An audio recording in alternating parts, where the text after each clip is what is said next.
Notre invité est aussi médecin. Et l'intervention de votre, je sais pas, confrère par téléphone, qu'est-ce que vous pouvez ajouter? Alors, je préfère d'abord me présenter. Oui. Mon nom, c'est Dr Moses Kena. Ouais. Je suis médecin affecté à l'hôpital Mama Emo, hôpital actuellement centre hospitalier universitaire Renaissance. Ouais. Et je suis aussi assistant à l'université Révérend Kim. En dehors de cela, je suis serviteur de Dieu dans la communauté La Sémence de Dieu, où nous exerçons le ministère. Voilà moi ce que je peux vous dire.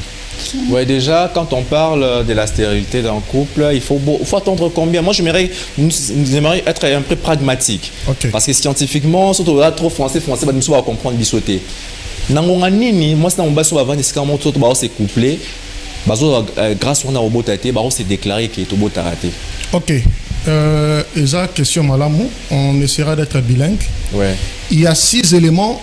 Parce que je vais donner la définition selon nous les scientifiques et puis selon le domaine religieux. Ouais. Il y a 6 éléments qui entrent en jeu pour déclarer un couple stérile. Ouais. Premier élément, il faut que ça soit un couple hétérogène. Ça veut dire on a l'homme et la femme.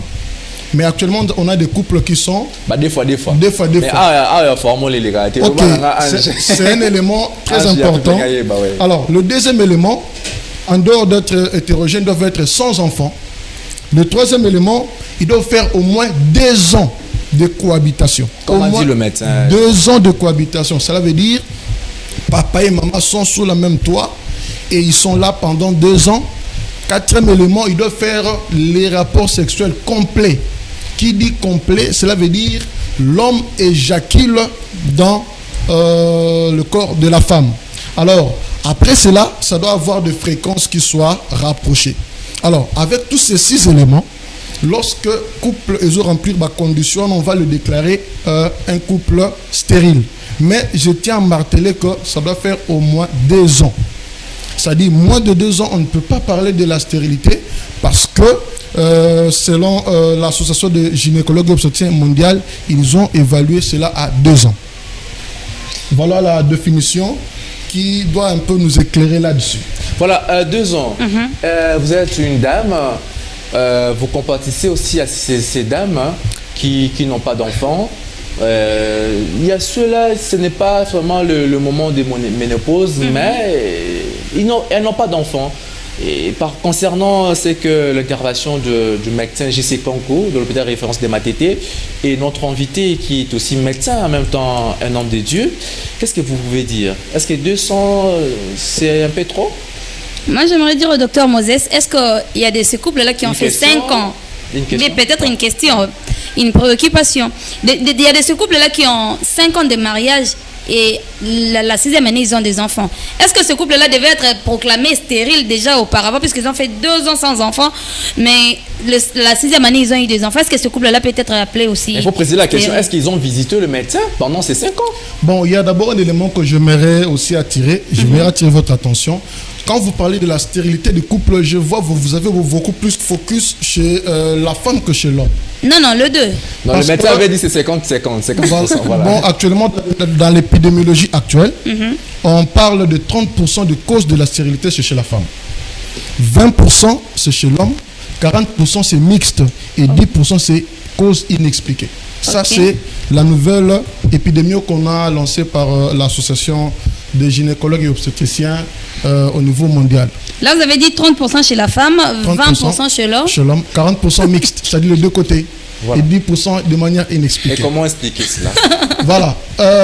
Quand on parle de l'épidémiologie, c'est-à-dire qu'il y a une sorte de statistiques qui se sont faites au niveau mondial.